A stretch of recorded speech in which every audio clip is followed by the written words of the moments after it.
Hi, and welcome to the X22 Report Spotlight. Today we have a returning guest, Bix Weir. Bix is the creator of the Road to Ruta theory. That's roadtoruta.com. And I am very happy to have Bix back on the X22 Report Spotlight. Bix, welcome back to the Spotlight. Thank you, Dave. I love doing these interviews. Your stuff is great, and I'm a big fan. Thank you very much.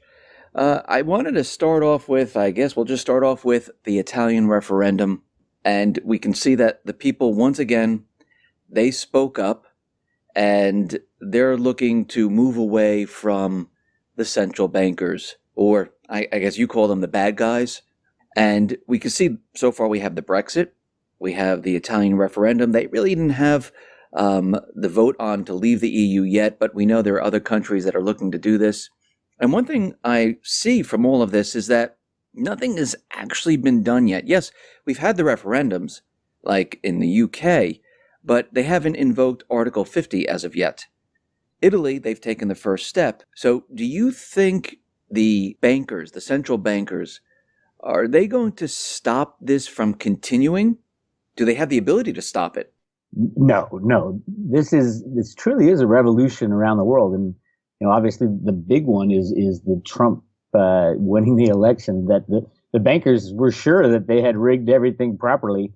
But from what I can see, the good guys are absolutely winning this war. For years, people were telling me that there are no good guys and, there's no outside savior that's going to come and help us. I believe that there is no outside savior. The good guys are us and the things that we do. And there are some powerful people within the military that are working to take down these banksters and the bad guys and the pedophilia guys. All this, the whole system is changing and it's coming apart. And it's not going to stop with the Italian referendum. With Italy right now, you got the ECB absolutely rigging every market, just like in the United States, to keep things together. But they're going to fall. Every nation state or whatever they are in Europe, they completely lost their nation when they signed up with the EU, because if you don't have control of your own money, you're absolutely screwed. And how the people of Europe let this happen in the first place is beyond me. But now they're saying no more. We learn the errors of our ways. But the problem, of course, is going to be that they have no other form of currency. And so it's pretty much guaranteed to be a rocky road for everyone, even within the United States from here on out. And this will continue in Europe. It was always kind of the plan to have Europe go first and then the United States as far as the economic crash and the monetary implosion and the implosion of the derivative market. So yeah, things are moving right along.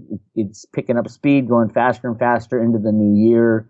Lots of signs pointing to massive changes next year, and I'm knee deep in that, trying to understand how this will all play out. Nobody really knows how it's going to play out, but the long-awaited transition is in full bloom, and it's easy to see now with the Brexit and the Trump win and the Italy referendum, and you're going to see it just tick one by one throughout Europe, that people are going to throw off their suppressive leaders and pick somebody new, completely different, with a different idea for their country. And they have to, because we're approaching a time when everything that was old will be thrown out, and we're going to have to reconstruct something new for the future. You mentioned Trump, and we see that Jill Stein, backed by Soros, probably Clinton, they're pushing these recounts in Pennsylvania, Michigan, Wisconsin. Do you believe these recounts are really to, the purpose is to recount the votes, or is there something underneath this that they're really trying to do? Well, it's their last ditch effort to it's not about the recounts. The vote was rigged. All votes are rigged these days with computers. The question was who had the rigging power, and Trump had the rigging power. The good guys had power over George Soros, who literally funds and creates these voting machines, the electronic voting machines. But it's much deeper than that. They won't be able to stop Trump from getting into the office, if anybody gets in the office, as long as, the world doesn't fall apart between now and January 20th. But the whole idea of the recount was to delay the electoral votes that are supposed to be cast on the 20th of December, and then they're counted on the 3rd of January by the new Senate. And if it will probably go to a vote in the House and the Senate, whether or not the electoral votes will be honored, which is the right. Anybody can raise their hand on January 3rd when the electoral votes are being counted and say, I want a vote within the House and the Senate. But the problem, obviously, is that Republicans control the House and the Senate. A lot of that has to do with who Trump is putting in office, picking to be our the leader, the head of the Fed, and the head of the Treasury, and the head of all his cabinet appointees. He has to sprinkle in bad guys, and as I call them, and people from the old establishment, just so he gets in on the 20th. Remember, Trump is the best firer in the world. He'll fire. I don't want him to put a really good Treasury Secretary in there, and then the market collapse a couple of weeks after he gets in there, and he's going to have to fire that Treasury Secretary.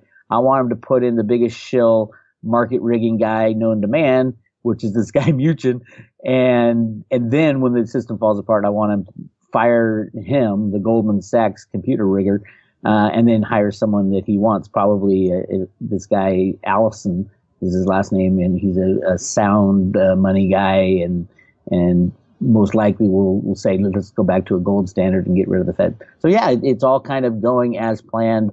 So this recount, I think, is an aberration. Nothing will come of it. And the reason nothing will come of it is the good guys have the dirt on the bad guys, and Clinton's not going to say anything, or she'll be thrown in jail in a blink of an eye. And once they release her real emails, which are so criminal and so scary, and I think at some point that kind of exposure has to happen to these people who are stepping down now from control. Do you think as we approach the 20th of January, we know there's protests being pushed for that day. Do you think the bad guys at that point would try to have those protests become riots and spread across the country? Do you think they'll go that far to try? It's definitely part of obviously people want that to happen within the losing crowd, people who the Democrats and the people who lost this vote and think Trump's the Antichrist. I would say you can it might have some legs for a little bit, but it doesn't have the emotional power behind it. People want change, and Clinton clearly was not change, and the fact that Trump's in there, Trump has already showed that he's backed off on so many things already. The only way that Trump got elected was to be the ass that he presented himself to be. If you remember in like 2008 and what was it, 2008 and 2012, that Ron Paul was running for president. Ron Paul got eaten alive by these people. They were calling him a racist. If you're calling Ron Paul a racist, who could ever go up against the machine that is the Republican and Democratic Party? And Trump was the guy. I mean, he took out the Democratic Party. He took out the Republican Party. You had to be that kind of an ass to win, to even get in position. And he won it. And now you can see he's starting to back off, saying, okay, let's use good judgment here going forward. Yes, it is good judgment to stop people from coming into your country who are looking to harm you. So there's a lot of good judgment that the far left will not like. But yeah, I don't see the momentum behind, other than Soros and maybe, I don't even think the Clintons. I think the Clintons just want to run away now because they're starting to be exposed. There will be some people, George Soros might fund some of these riots and things, but it won't last long if they do last at all. And I think people will see that Trump is a much more fair, will be more fair than any other president before, because there's a lot of work to do. We're talking about taking out the bad guys' complete infrastructure of how our lives are run and replacing it with something new. That takes a lot of work, and Trump's the guy to do that, to tear things down and rebuild them. Now there's still bad guys, the elite, I mean, people call them shadow government. They're still in government. They're still there. They're there, but They, they aren't making the major calls anymore. I do believe that, and I was just writing about this. I have a new report coming out that discusses the surrender, literally the surrender of the bad guys. I think took place right around election day down in Antarctica, believe it or not. And you can see, John Kerry was in our Secretary of State was in Antarctica the very day of the most important election that the United States has ever had. So there's a lot. And then he went right to the Pope, and I even have film of him saying, "Now you understand what's happening, don't you?" And the Pope's, yeah, I get it. So it's really interesting what's going on behind the scenes. What we see in the mainstream media is like 1/100th of what the full story is, and it's clearly what the sheeple are supposed to stay asleep until this whole thing falls apart. But we're waking up, and the alt media is really waking people up to what's real news and fake news, and hopefully people will wake up faster. But I think with the coming collapse of the old system, people will have to wake up. you mentioned fake news, and we know they're going after the alternative media. I mean, they're calling it fake. I know there's like plugins now, Facebook and Google. They are looking for some type of technology to detect fake news, and it looks like this is their last ditch effort to control the flow of information. Well, it's censorship. It is absolutely. That's exactly what it is. Yes, and it doesn't just go to Google and Yahoo and Facebook, and it goes to Twitter and even YouTube. A lot of the alt news YouTubers are saying their views starting to disappear or go down slowly, and they can't do it all at once. It'll be too obvious. But yeah, if you control the media outlets, you control a lot, and don't think for a minute just because Facebook and Google are kind of new inventions run by young people that they are not rigging the information that you're receiving, because they are. And this is a problem going forward. I do think it will be resolved after the crash, after the destruction of what we once knew as our both our monetary system and our system of governments, and living under a nanny state that takes care of you the whole way through your life is going to absolutely disappear with the crashing of the monetary system. So yeah, it's a really interesting time, and I do think it is a shot for humanity to move forward with truth and honesty. But at the same time, truth and honesty means truth and honesty of our past also. And that's going to be the shocker for most people, because we've been conditioned to live in this bubble of what's right and what's wrong and what's real and what's not. And to find out one day that everything you thought was real really is not, and everything you thought was a conspiracy is really true, is going to be shocking to society. that is true. And you mentioned the crash, and what's very interesting is that we see gold and silver. The bad guys are still suppressing gold and silver, even though Deutsche Bank was fined for gold and silver manipulation. I think it was like $60 billion, which is really nothing. Yeah, they settled out of court. Yeah, they settled. And we also see after the elections that they've brought the unemployment down to 4.6. Obama, finally got his GDP above 3%. I mean, it seems like they're setting the stage to seem like, the economy is fantastic. Obama's going to hand it off to Trump. And look, I just gave him this incredible economy. It's incredible right now. The unemployment's at 4.6, GDP's at 3.2%. The stock market is at all-time highs. Gold and silver very, very low. I mean, is this a complete setup? Well, it gets back to what I just said about what is real and what is fake. I mean, the artificialness of everything that we see, especially reporting out of the government and the markets, completely artificial, completely controlled, rigged, and manipulated, going back to the 1960s, to the invention of computers and the people who invented computers and how that's what RUTA means. Root A is the very basis of our computerized monetary system. And it is a complete it's a shadow of what it should be, and it's been rigged for so long. These numbers and statistics are nowhere near what reality is, and the people who rig it now, they have no clue where this will all go if their controls are let down or wiped away. No longer can you claim that unemployment's at anything less than 20%. Right now we all know that they take off people who stop looking for work and say, oh no, they've stopped looking for work, so we're not going to count them as unemployed. Well, what are they? If they're not unemployed, just because they've stopped because they can't find any work or they can't find a job they like, or more importantly, the government is paying for them not to work, that type of stuff is all going to go away. So yeah, I'm surprised they're not saying in financial news that we are at the beginning of the biggest, greatest boom in the world, and we've come out of this long-term kind of recession, and this is going to be the greatest thing ever. They're not really touting that because they know that would be a little too sensational, and they don't want to get caught in their lies still. But saying that we're in good shape when Deutsche Bank, the world's largest derivative holder, is thinking about going bankrupt because the United States is going to fine them $16 billion.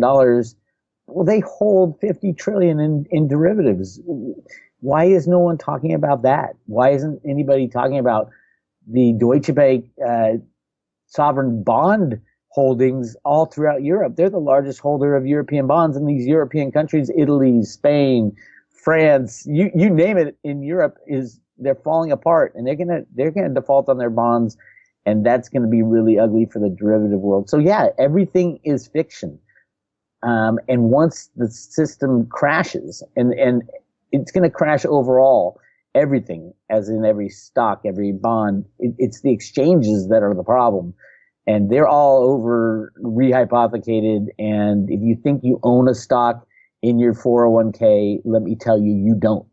You gave these brokerage houses and mutual funds money, but they never went out and bought stocks for you. They didn't buy it. They used that money to rehypothecate everything else that they do. Your Schwab account, they never went and bought that stock that you think you have in there. It's just a piece of paper telling you that you own it. And you could tell by the amount of volume traded in these stocks every day. Every 5 to 10 days, the full float of the shares of the company are traded, which is ridiculous because you haven't touched your stock forever. It's in your 401k, but other people use it and trade it, and it's just a complete fictitious game of musical chairs. And when the music stops, there's not going to be enough chairs for everybody who holds electronic financial assets.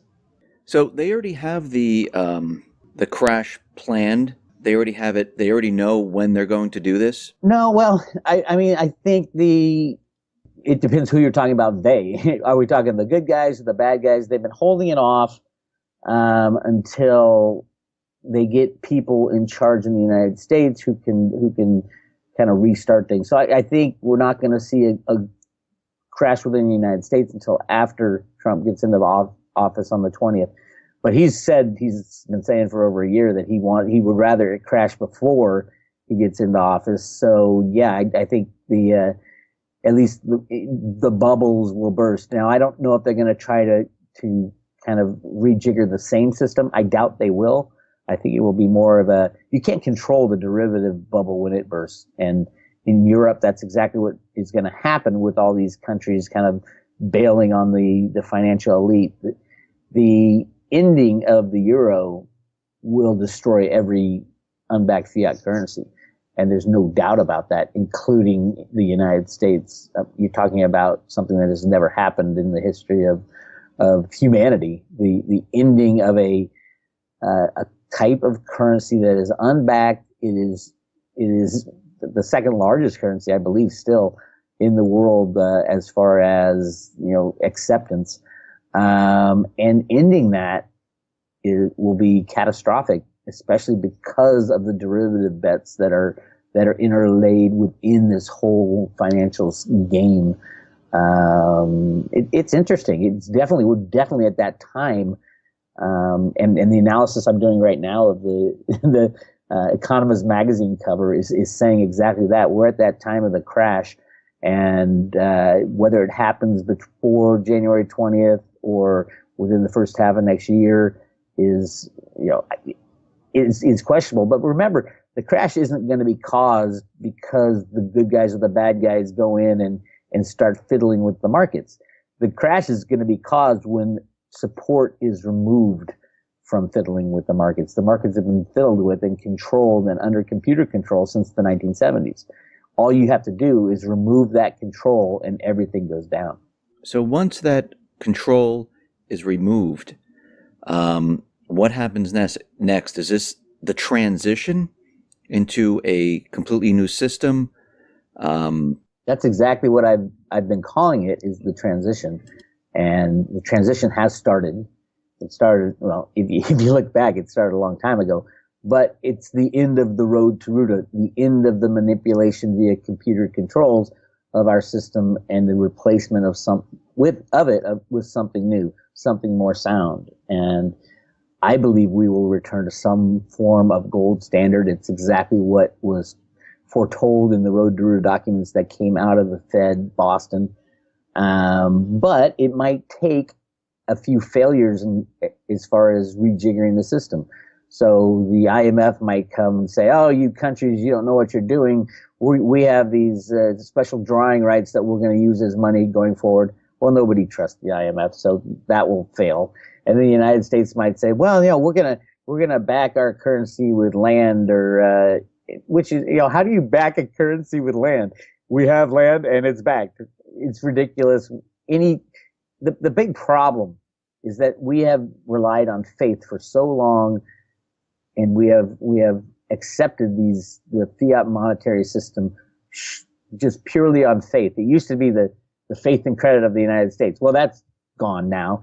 And then it was the faith that the taxpayers will pay their taxes. Well, who cares if the taxpayers pay their taxes when you have a debt that is unmanageable and unpayable? The real debt, not the 20 trillion that they talk about, but the future liabilities are just off the charts, hundreds of trillions. So it comes back to what are the people going to accept, and what will they believe? There will be attempts to rejigger the old system. I think they will all fail.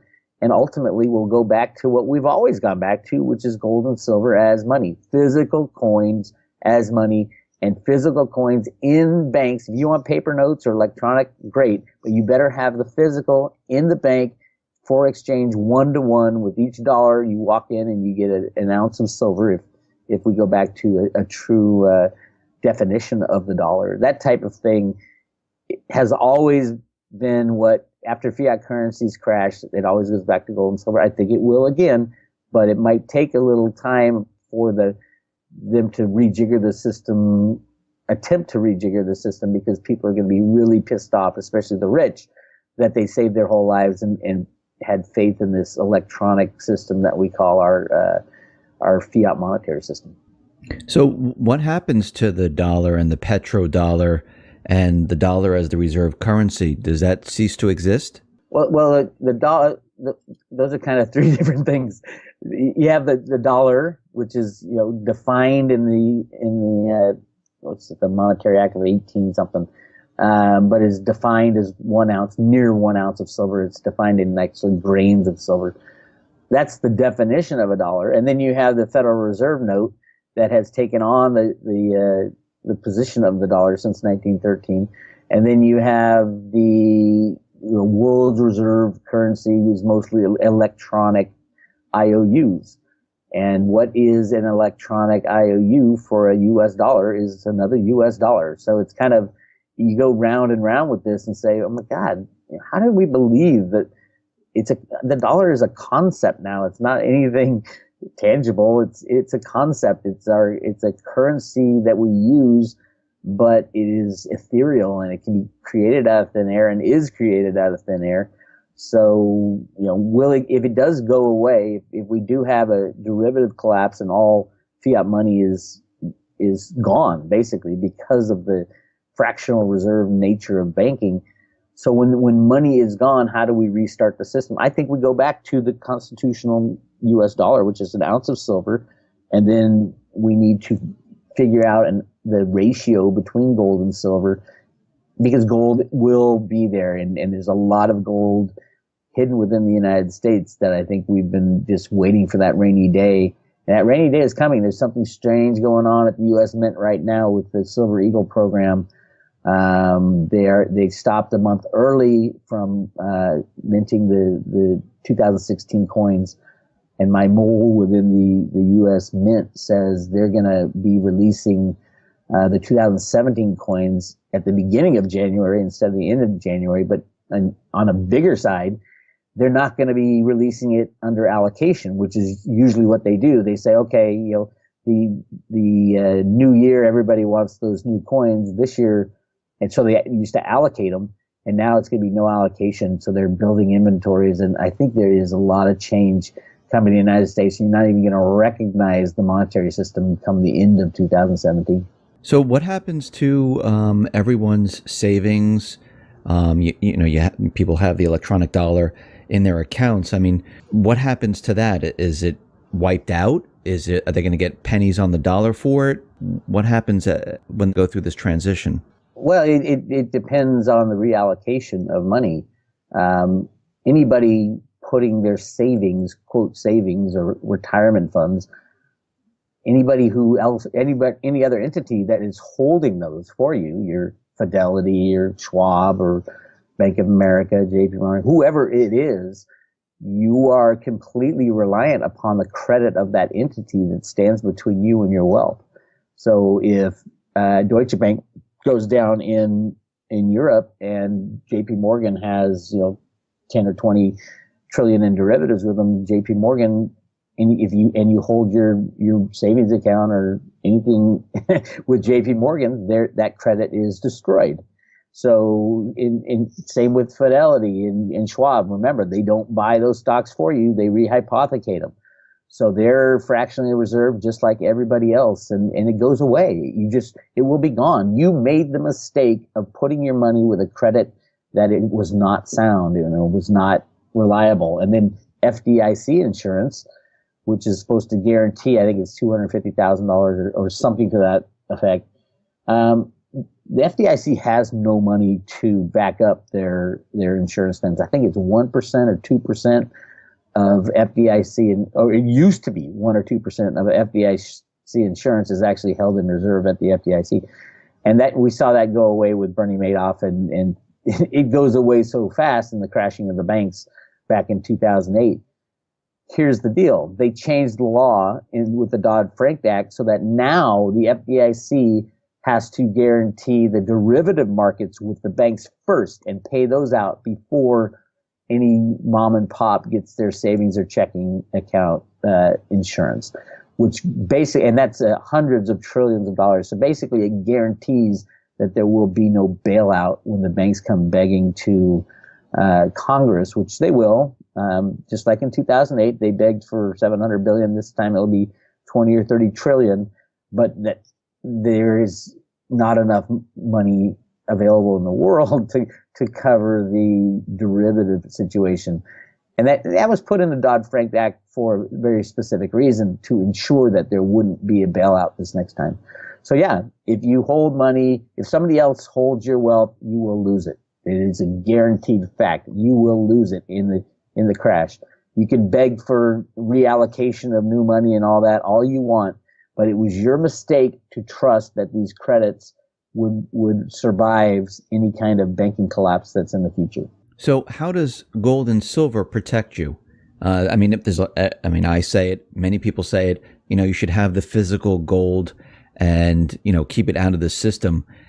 In the end, how will this protect you? What do you do with it? Well, you keep it, you hide it, you store it on your own possession, make sure there's no credits between you, no business credits. You don't hold it in a vault. You don't, a third party vault. You don't hold it in a certificate or SLV or GLD, the exchange traded funds, because all those credits need to stay, all those companies need to stay in business.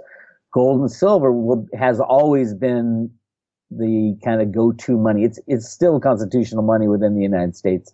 It has always been the form of money that people have turned to when there is a monetary crisis or when there is a monetary collapse. Now, this just happens to be the biggest bubble in the history of bubbles on the monetary scene, the bubble of fiat money. And everybody at some point, if you don't have physical gold and silver in your hand, you will be kicking yourself that you didn't make that step to remove the money from SLV or GLD, remove the money from even banking or mining shares. There's going to be no exchanges open, and there's going to be most mines within the United States and around the world will be nationalized, because when the system collapses, a country will not allow just a handful of people to be in control of the wealth of the future wealth of the nation. So yeah, I think even in the United States, there's going to be a lot of nationalization. And the Fed Boston comic books say exactly that. Should the government be digging the metal that is used as money out of the ground, or should it be private companies and private individuals? Should that ownership, continue? But remember also, with rehypothecation, you don't own those mining shares anyway. Even if you certificate them and you walk up to the mine and say, "Hey, I have a certificate," well, everybody got screwed in this collapse. So your certificate, they'll say, "Go wipe your butt with your certificate." The rule of law won't even be enforceable when it comes to that type of stuff, because of the rehypothecation of all the certificates out there, all the fake shares that are traded every day. Even the SEC in their own documentation says over 200 million shares are not settled every day. And it's just insane what even what they admit, and that's only the things they admit. So yeah, the insanity continues, and if you don't have physical metal in your own possession, I think you're absolutely crazy, and expect to lose everything that's electronic, held by a third party. For those financial institutions that still exist during this transition period, there will be none. There'll be none at all. So, well, which one would? I mean, a small mom and pop, maybe. No. Everybody is. Well, first of all, we have a fractional reserve system, so even the small mom and pops that are only leveraged, say they're only leveraged 2 or 3 to 1. Leverage is leverage. Remember, all their customers are going to have lost everything too, because of when the large banks go down, the small banks go down, and when the small banks go down, the credit unions go down, because it's all intertwined, it's all intermixed. Yeah, they might not have derivatives, but all their customers lose everything too, and their customers will be running to the bank to withdraw whatever cash they might be able to get their hands on, which is impossible in a fractional reserve system. You got It's a Wonderful Life type of event. It's a run on a bank, and the banks don't have the money. Their money, your money's invested in Joe's house and in Fred's house. It's the same thing that goes. A monetary system, a large bank that collapses, they call them too big to fail. If one fails, the reason it was too big to fail is that if it fails, every other monetary institution would fail as well. So I just want to make this clear.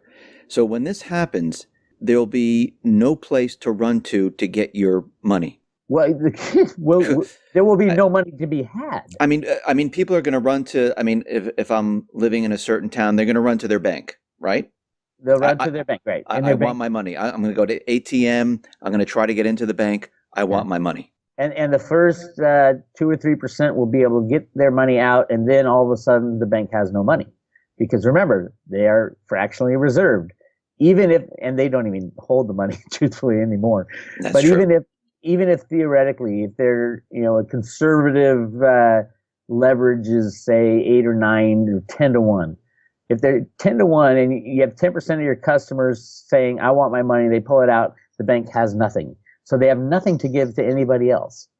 It's all invested in other types of assets. Now, say they start selling, which everybody does, start selling those other type of assets. Those assets go down a whole lot faster because everybody's selling the same thing to just get some kind of liquidity.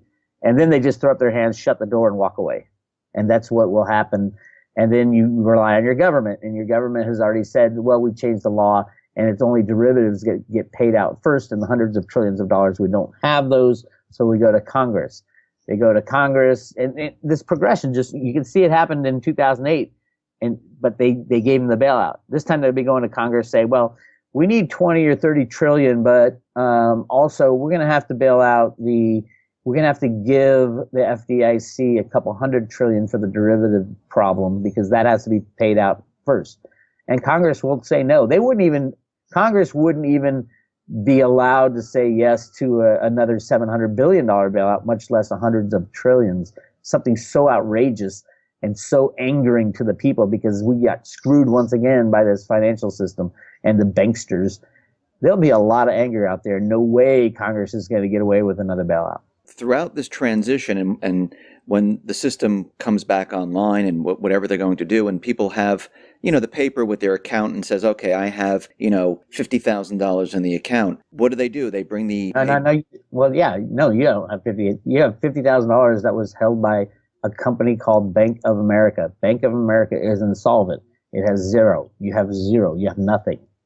Now, the question is, with the new system, when a new form of money is reallocated, and the Fed Boston talks a lot about this in the Road to Ruta papers.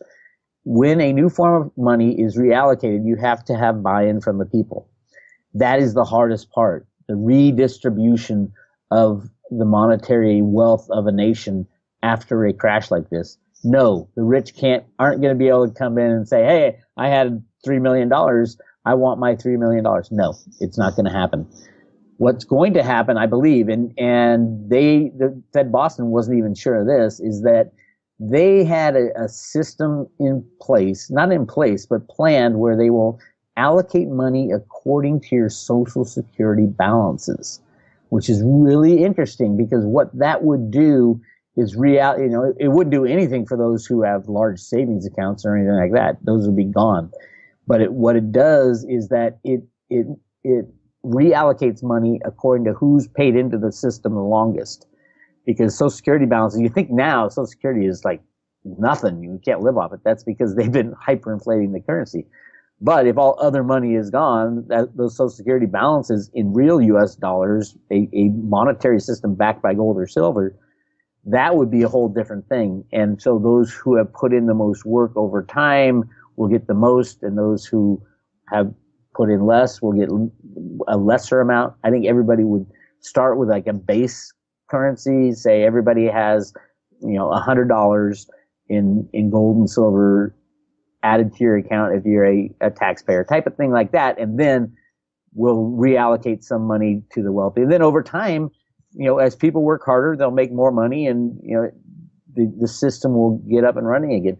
But again, this is extremely difficult to do. And it especially coming from an electronic monetary system, how are they going to rejigger the system to, start the flow of capital again? It's going to be really difficult. I think it'll be nation by nation, and we will shut our borders. And the cover of the 2017 Economist magazine has this hermit card on the top right. It's these tarot cards that I've analyzed, and really interesting stuff about how this will all go down. But I think we will stop trading with people for a while, and no one would accept the U.S. dollar, obviously, but, issue a new form of currency based on sound money, based on gold and silver, because those people that have rigged our system for so long and abused it for so long will not be trusted.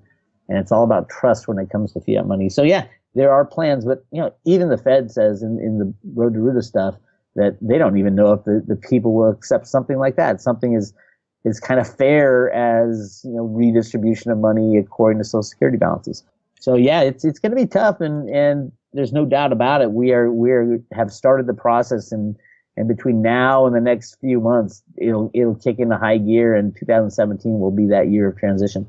So if people can't get their currency out, and we have a complete meltdown of the system, what about goods, supplies, things, being delivered to stores?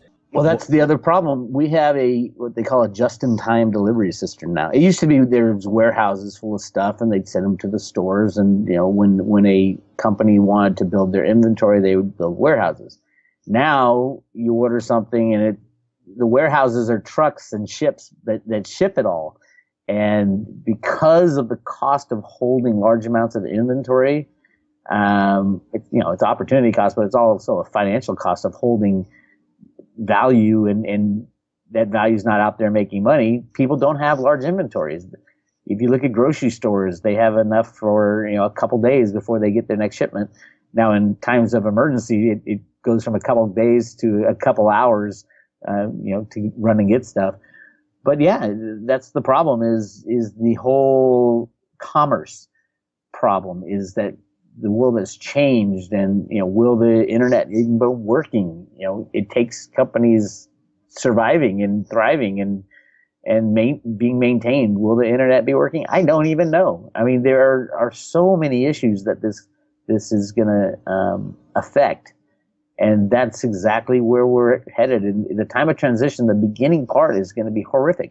Many millions will die, literally die, from all kinds of problems, to the lack of power, to the lack of availability of medicine, to food, to riots and civil disobedience, and the government won't even be working because there'll be no money to pay the government. And our government is so overblown. I think it's 30 million people now either work for or are contractors and completely depend on the U.S. government, which is insane, the federal government, because our founding fathers wanted a tiny, tiny, tiny federal government, and you can see the consequences now of a government being so overblown that they control our lives. And you take that out, you take the nanny away from the nanny state, and you got a lot of chaos. Ultimately, it would be good, I think, for humanity, but there's a lot of chaos getting from here to there. When all's said and done, is the private central bank, is that still going to be in existence? No, not even anything resembling a private central bank. And I had talked a lot about where this whole concept of the Federal Reserve Bank in the U.S. came from, and why we rejected it so many times until 1913. I like G. Edward Griffith's book, The Creature from Jekyll Island, but I think he's missing a big concept there. And the big concept behind all that is this gigantic gold mine that they found within the Grand Canyon that would have destroyed the monetary system had it been released, because it was literally millions of tons of gold. Not at the time, there was, I think, 100 million ounces of gold floating around, but literally the mines, the gold discoveries just within the United States are going to blow away all statistics of what we've been told, how much, the 2 Olympic swimming pools of gold is so ridiculous. That was invented by Harry Oppenheimer in the 1960s because he controlled the gold markets in South Africa. So yeah, the whole world, all the lies are going to be taken away and changed. And I think we will be moving into something new, something different at a time when we desperately, desperately need a little dose of reality to hit us in the face. Bix, thank you very much for being on the X22 Report Spotlight. Once again, how can people see your work? Go to roadtoruta.com, sign up for free emails. And I've got a report coming out this week on the Economist magazine cover that it's amazing. It has the spread of tarot cards and all the stuff we've been talking about today. It is symbolized in these cards, and I go through a long report on that. So you can check out that report. It's going to be $15, and it should be posted. The link should be posted to the website by probably Thursday or Friday of this week. All right, Bix, thank you very much for being on the Spotlight. All right, thank you, Dave.